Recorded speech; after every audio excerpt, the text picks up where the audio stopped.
Hi everybody! Just wanted to do an update on the deck. Not too much is going on because it's been raining all the time. We had one day today of no rain, so I did a bunch of errands. But right now I got home and I thought, I should do an update because tomorrow we're going to be pouring. And next week, they're saying we're going to be like 36, 38 degrees at night again. They must have read that wrong. No, that's what they were saying actually. I'm sure the weatherman didn't read the reports wrong. It's supposed to be cold again. But I wanted to walk around on the deck, show you a little bit what's going on. Little things are going on. It's going to be a slow progression until the weather warms up. I don't know if you can hear that. That's a coyote. He must be sitting up. He's sitting up on those hills back there. You can hear the dogs answering him. He's barking. And the dogs are answering him. That's what they do. They try to get dogs to come out and find them. And this is broad daylight, see? Anyways, look at the weather. The sky, I'll show you the sky. It's beautiful. It's so blue and the clouds are so white and puffy. I wish it would stay that way, but no, we're gonna get more rain. We have had the coldest winter from February into March in history, they said, since they've been keeping track of the temperature. Normally we do have days, of course we get cold days, but we have like a span of in the 70s, sometimes even in the 80s. We haven't had that at all.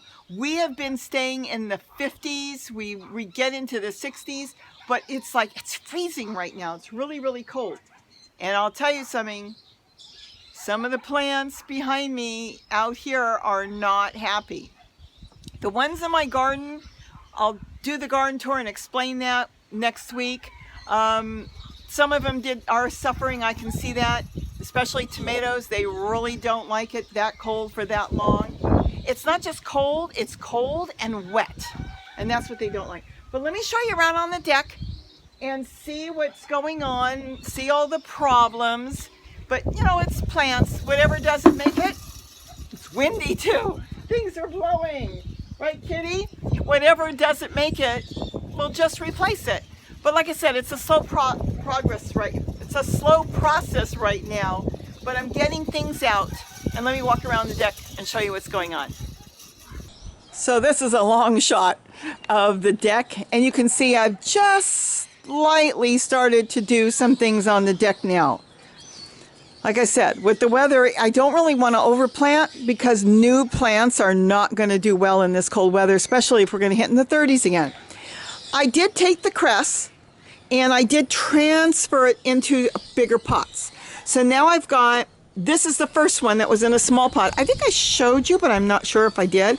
What I actually did here was, see, I left it in the pot and I put it in this pot. Let me put this back. And now it's in the pot with more soil, but let me see if I can find my holes. Oh yeah, they're on the other side. Sorry about that. Let's walk around. See what I did here? I made the holes higher. So note here, if I'm planting something like cress that needs a lot of water all the time, if I get a pot with no holes and I make the holes higher, see what I've done? I've made the holes higher, so this way there's always 1 inch of water, and the plant will always have a little bit of water. So instead of sitting it in a tray of water, I just make sure I water it enough, no holes on the bottom, and the holes in this fashion will always keep water in the container for the plant. And keep in mind, you can get these containers without holes at, like I saw them at Dollar Tree. For $1, they were brown, but they looked the same, and that would work. So a container, leave about 1 inch. You could leave more if you wanted to. I left a little over 1 inch, and this plant will always have water at its feet if it needs it. Maybe not good for other plants, but for some plants, it's perfect. It's also really good if you're in a hot area like Southern California during the summer. The plants can always reach for water when they have a tall pot like that. So I've decided to get the cress out of an open tray. Leaving an open tray out with water, yes, I could end up with mosquito larvae. You could always cover it with tulle or something to prevent that.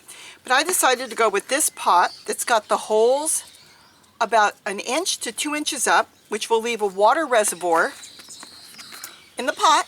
See, there's the holes. I've only made them on one side. I can direct this now to something else if I want. Loaded the bottom with leaves in here, and you can see some of them peeking through. Covered it in whatever I had, some wood chips in there and some native soil. I'm going to leave the cress, since it's doing so well, in the pot. The holes are very, very big on the bottom. Probably can't see it, but they're very big. So the roots can leave. Just going to leave it the way it is and clean it up. I think that's really good the way it is now. There'll always be some sort of water. It's going to send its roots into the pot.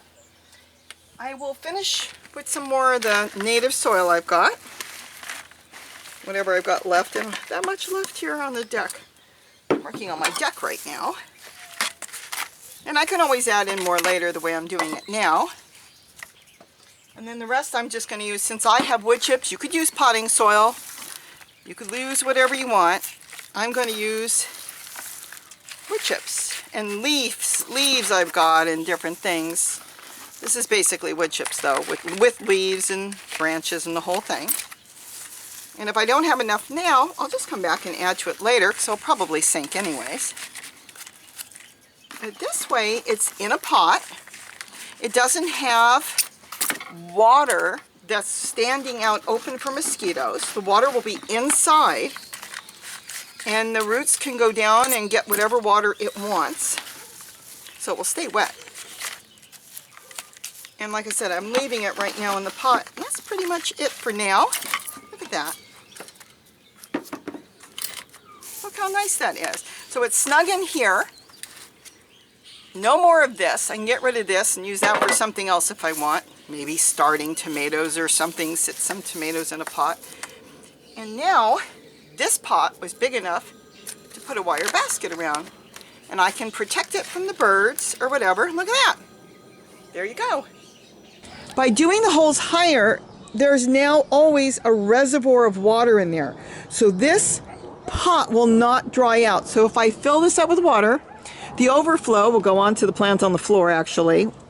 And it will keep water in there because cress, it's not watercress. They call it upland cress. But the cress still likes a lot of water, I found out. If you let it dry a little bit in between, it won't do well. And then with the second one I had that was really struggling in that little yogurt container, I just planted it directly in there. And let me show you something else. It only took me how many years to figure this out? I love these baskets. That's a coyote, by the way. He's still barking behind me. These baskets are really good, but unfortunately they don't always fit on the pots you're using. I don't know why it takes years to figure things out. I cut it. I figured out, I was sitting here one day, I thought, why don't I just cut it? So I cut the rim off, and look how nice now. So you can buy these baskets, and if you've got a smaller pot, just trim it so it fits your pot. And now, let's say a mouse comes up here or something, or a squirrel, nobody can touch that. They don't know that they can really lift it. If I wanted to, I could stick something in there, like a stick, and hold it, you know, just stick a stick on top, something fancy, and hold it down. But they haven't touched it, nobody's touched it. It doesn't blow over, it's just sitting in there really snug. So those wire baskets that you can get at many of the dollar stores, they seem like they all carry it. You can trim them, just trim off the wire. See, they've got a heavy wire. See the wire here? I trimmed that off. Now this particular pot, it is a floral pot. That one was bigger and it fit on there quite nicely. But this one, it didn't fit, it's a smaller pot. So by trimming off the base, see how it tapers? It's like a triangle, it tapers. So because it tapers, you just cut off the amount you need and then you can fit it onto whatever pot you want to put it on top. That's gonna work perfect. Yeah, I could build something around it, but for $1, I've got that, and that's gonna last for years and years and years. What else is going on?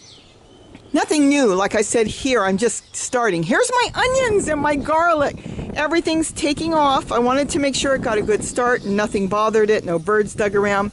And what I did here was I built a teepee. And there's my teepee. And just to keep everything off, no critters, I just wrapped it with tulle. I do want to do a whole video on that because I have been buying different tulle, and I'll get that together hopefully in the next week. But this is just a gardener's best friend, especially if you're doing a small-time garden. You could use this anywhere, in a big garden, a small garden, but this is really good. So nothing has touched that, and all the onions are coming up, and yes, I know I will have to move some onions. Maybe I'll just thin out the onions and use them when they're small. We'll see how it goes. But right now, it looks like all those little dried out onions that I did a video on showing you that I didn't know if they'd make it. They made it. It's full. I've even got peas coming up in there. So we'll check on that in about a week or so. The tomato, that's, last year. So we'll see how it goes. And then here, a lot of baby lettuce. This is all romaine lettuce. And I can move that. That is a plant that's really easy to move. You have some plants like, let's say the moringa. It's very difficult to pull it out of its pot and move it. It becomes very unhappy and sometimes they don't make it. Lettuce, if you just let it all fall like that, no issues. You can just pull it, stick it anywhere. I do it all the time. You just pull it out and stick your finger and make a hole and put it in there. That's all you have to do. No big deal. And this one's going to seed, as you can see there. This one already went to seed, and the goldfinches keep coming, and they've been eating most of the seeds, but a lot of them already dropped and are growing. Again, I'll be moving a lot more things as the weather warms up. Let's see, that's still the bean that came up. I just stuck it in there and it grew. I want to show you that in a second. And this is celery. Now, this is an older celery. See how big that trunk is in there? It's from last year. See, there's another one. I'm going to leave this. This I'm going to freshen up. And what's in here, all this brown stuff, is asparagus. Gary gave me a bunch of seeds and I threw it in there. And I had just tons of asparagus growing. So I'm either going to I'm going to definitely get them out because they're going to be small crowns in there. So I'm either going to pull them out and put them in my garden, or pull them out and have Gary put them in his garden. That's probably another lettuce back there. And I believe I've got some dill coming up too, and more lettuce, of course, because the seeds blow.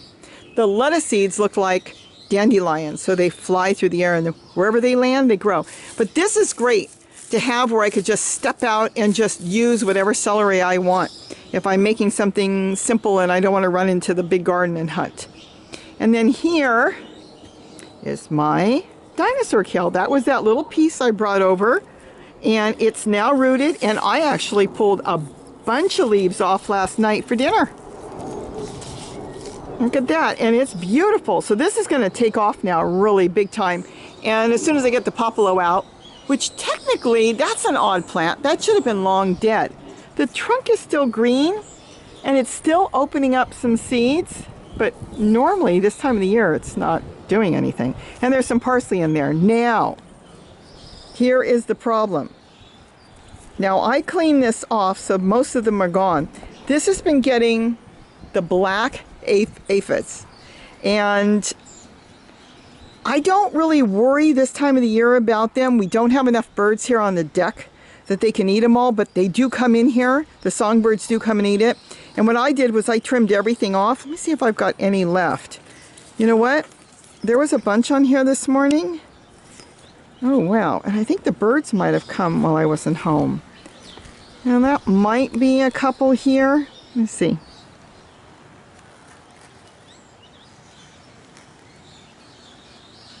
See the black dots? Normally I have a whole lot more, but I trimmed all the bad stuff off and I heaved it over the deck.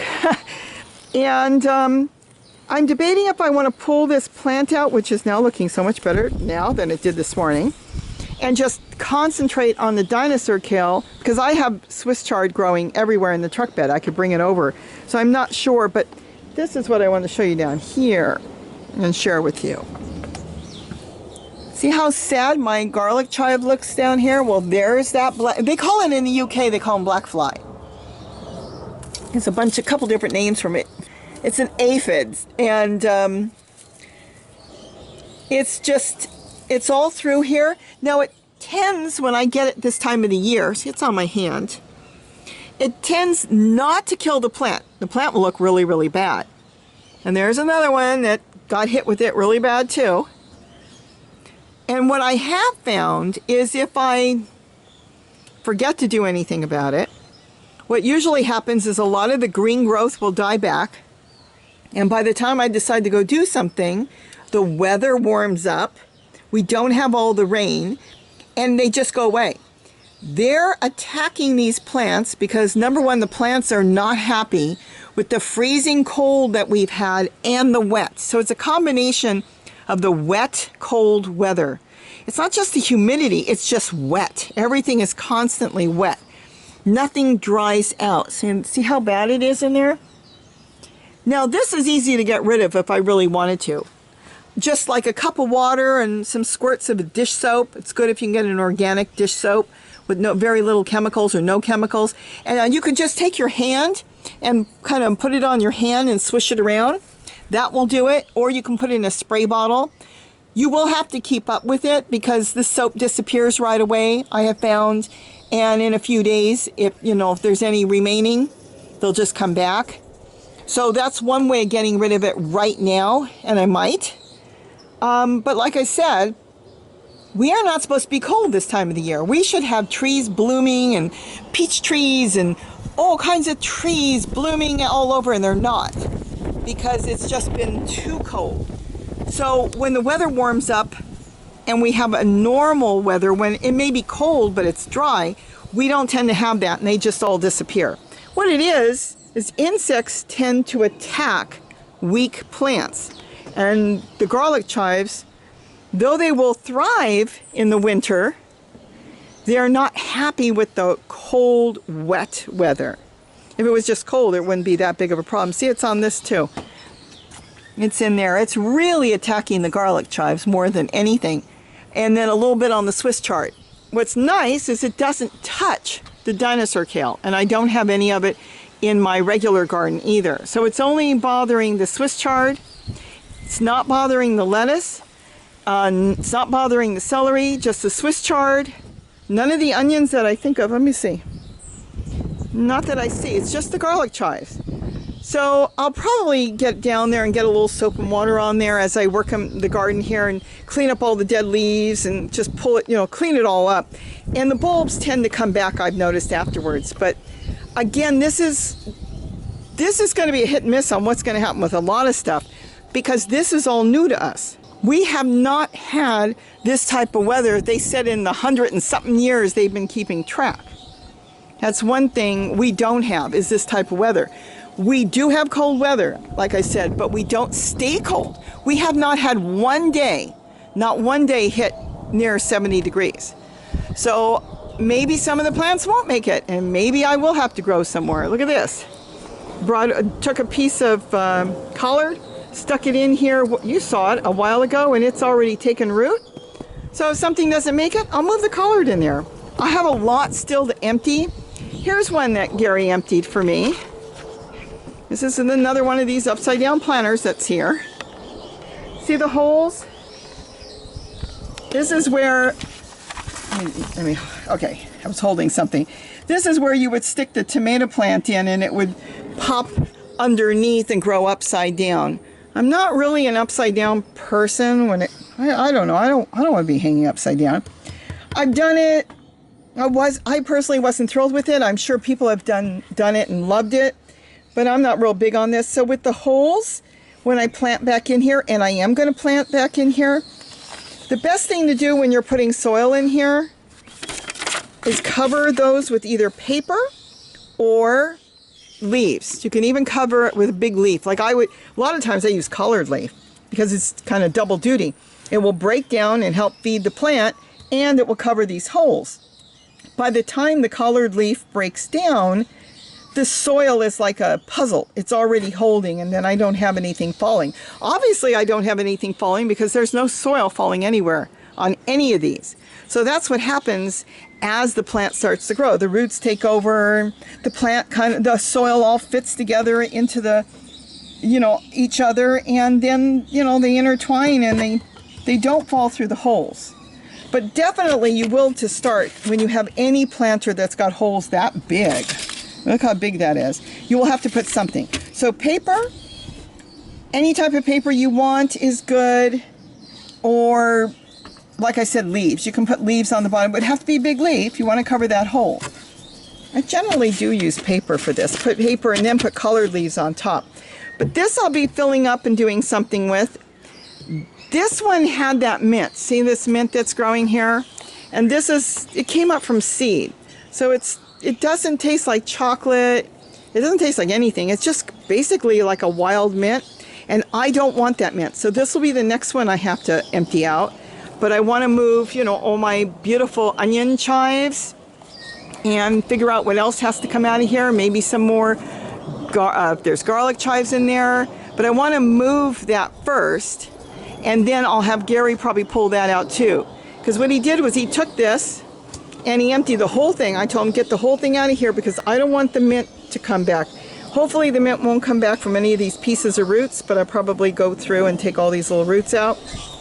And then I can plant whatever I want. I'll get some good either potting soil in here or broken down wood chips. I definitely will fill all kinds of leaves on the bottom here because this way it will compost right here like composting in place. And you can compost in place right in the center as well. I'll see how I set this one up. See how I set this one up?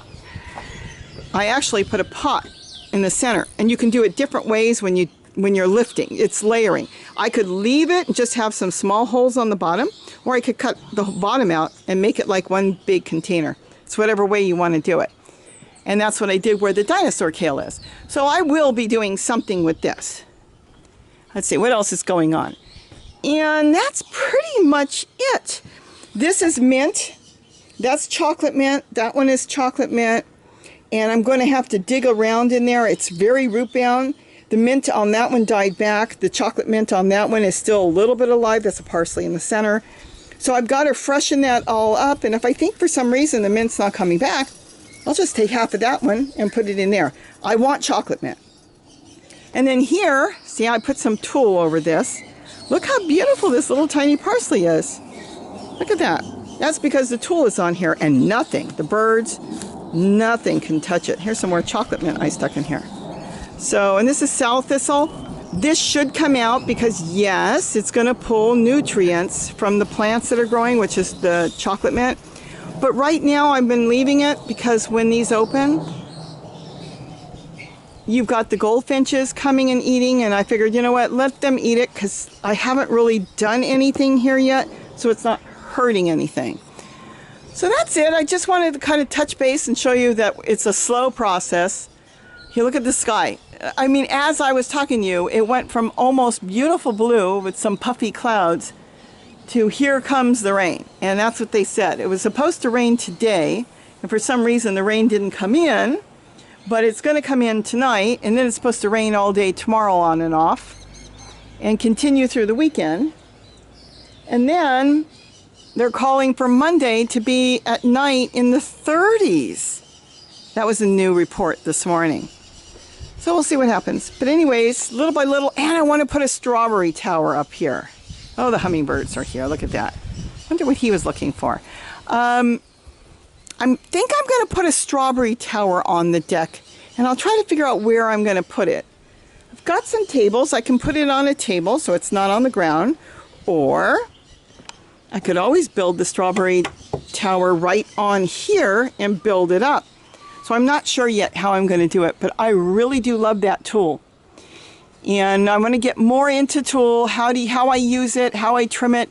That particular one is called Mint, and it's a light green. I just got a new package, just arrived in the mail. We're going to have to open it up and see what's in there. I haven't even opened it. I want to open it with you guys because it's supposed to be forest green. So that will be exciting. Maybe I can get to that tomorrow or the next day. But the tulle is great, and you have so much control over a small garden. And that's one thing, you know, some people have said to me, oh, I only have a patio, I only have a deck, I only have a small area. You can grow so much in a small area, and sometimes you could even do better than a bigger garden because you have so much more control. You can cover a small area. I mean, let's say I had sun beating on everything and it was 115 degrees. I could throw a blanket over there. I could throw tinfoil on top.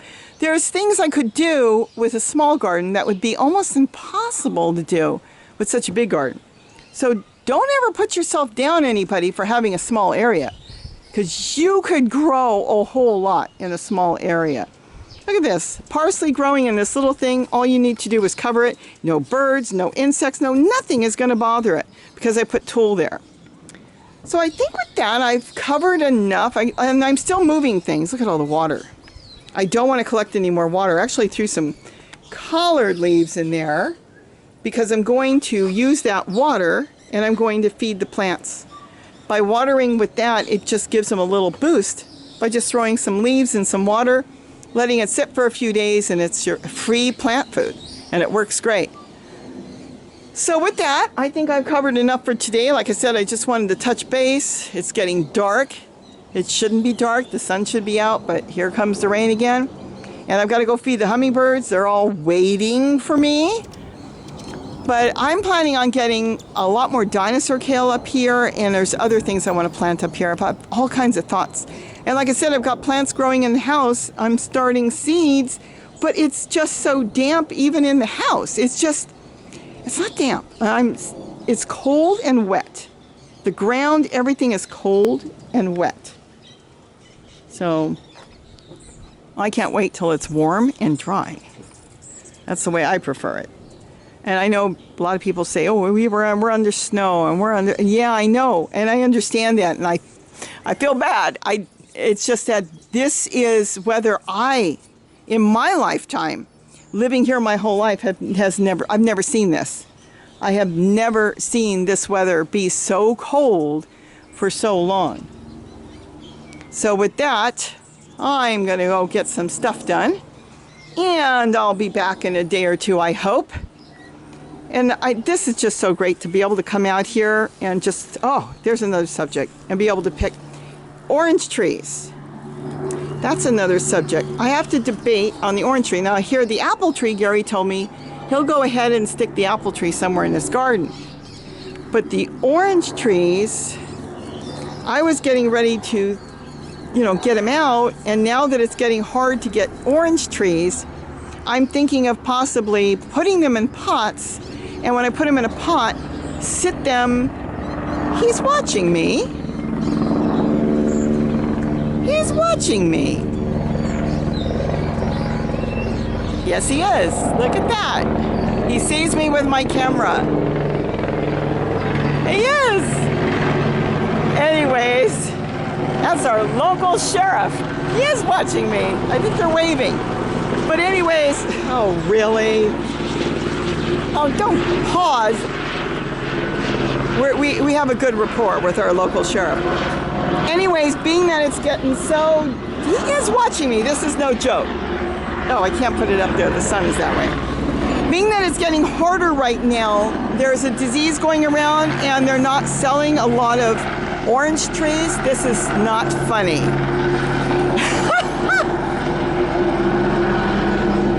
Oh my gosh. Okay, they waved and they're on their own. They're going anyways. Being it's getting harder to get orange trees, I'm thinking of growing them and deciding later what I want to do, because you're not allowed in certain areas around here to move orange trees, whether off your property, unless you're trimming them to throw out in the garbage, but you can't buy them. And because of that, and they say you can leave them on your property, I'm thinking maybe this is an opportunity to start thinking about growing the oranges and see how they do. As long as they're not in my way. I don't want to waste my time really taking care of something I don't want. But there's only a few in here, and look how nice they look. And then I could probably, if I wanted to, if they made it really good and the rootstock on this would be good, maybe I could graft it, because we've got all kinds of oranges. We have the mandarins, we have tangerines, we've got kumquats, and then we've got navel oranges, and we've got all kinds of stuff. So I could graft this later. I have to learn how to graft. And maybe get them to grow. But the seeds grow really, really easy. I've got a whole window full of them. So that I'm thinking of keeping. And I've got some more orange trees over here, too, that have come up. Just by, see there, and these don't look that great, but look, it's got a good trunk to it. Just by dropping seeds in here. Orange trees grow really easy. So since I can't buy any orange trees, apparently a lot of places are not selling them anymore, I might try to do something with them for fun. But I've got plenty of orange trees. There's no problem with orange trees. This is just a few. And then we've got, of course, look at that. That's a blood orange down there.